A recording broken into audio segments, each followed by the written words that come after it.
পালিত বাচ্চাটার অত খেয়াল রাখে না। উনি এক সপ্তাহ পর একদিন বাচ্চাটাকে একটু কোলে নিল, আদর করলো। সম্প্রতি পরিমণির নামে আরো একটি অভিযোগ উঠেছে। সে নাকি তার দত্তক মেয়েকে কোনোভাবেই পরিচর্যা করে না। একই বাসায় থাকার পরেও ৮-১০ দিন পর পর একদিন মেয়ের সাথে দেখা করে। তবে হ্যাঁ, এটা ঠিক যে সে সিসিটিভি ক্যামেরায় তার মেয়ের ঠিকমতো যত্ন চলছে কিনা, ঠিকমতো খাওয়ানো হচ্ছে কিনা, ঠিকমতো তাকে ঘুম পাড়ানো হচ্ছে কিনা, ঠিক টাইমে তাকে খাবার দেওয়া হচ্ছে কিনা, এগুলো ঠিকই নোটিস করে। পালিত বাচ্চাটার অত খেয়াল রাখে না। আমরা বাচ্চাটাকে কিভাবে খাওয়াচ্ছি, করতেছি, এসব সিসি ক্যামেরায় দেখে তার ফোনে। কিন্তু নিজে একবার কোলেও নেয় না, খাইয়েও দেয় না, ঘুম পাড়িয়েও দেয় না, এমনকি দেখা পর্যন্ত করে না। অন্যদিকে তার বিরুদ্ধে আরো একটি অভিযোগ উঠেছে যে সে নাকি তার বাসায় প্রতিদিন আলাদা আলাদা রকমের ছেলে নিয়ে এসে তার মেকআপ রুম নামক একটা রুমে সেই সমস্ত ছেলেদের সাথে রাত কাটায়। নেশা করে আসছে, মদ খেয়ে মেকআপ রুম আছে ওর বাসায়। মেকআপ রুম, এটা তো মেকআপ রুম না, মদের রুম আর নাচের রুম।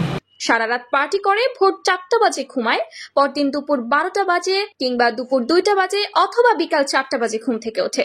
তবে হ্যাঁ, যেদিন তার শুটিং থাকে সেদিন আগে ভাগেই উঠে যায়। ছেলে পদ্মর সাথে প্রতিদিন দেখা করে ঠিকই, কিন্তু ছেলে পদ্মের ক্ষেত্রেও অনেকটা একই রকম আচরণ তার, ঠিক যেমনটা প্রিয়মের সাথে করে। তার সন্তান প্রীতি শুধুমাত্র ফেসবুকে, আর কোথাও নেই। সম্প্রতি পরিমণির বাসার আরেক গৃহকর্মী পরিমণিকে নিয়ে এই সমস্ত তথ্যগুলো ফাঁস করেছে এবং সে দাবি করছে পরিমণি নাকি তার 22,600 টাকা মেরে দিয়ে তাকে বাসা থেকে বের করে দিয়েছে। যদিও দর্শক যদি একটু খেয়াল করে তাহলে ঠিকই বুঝতে পারবে পরিমণি কিন্তু কখনোই নেশাগ্রস্ত অবস্থায় থাকে না। তাকে দেখতে বেশ স্বাভাবিক লাগে এবং খুবই সুস্থ মনে হয়, এবং সে প্রায় প্রতিদিনই সোশ্যাল মিডিয়ায় অ্যাক্টিভ থাকে এবং তার বাচ্চাদের সাথে কাটানো সুন্দর সুন্দর মুহূর্তগুলো আপলোড করে, এবং তাকে দেখতেও খুবই স্বাভাবিক, সুন্দর এবং স্বচ্ছ লাগে।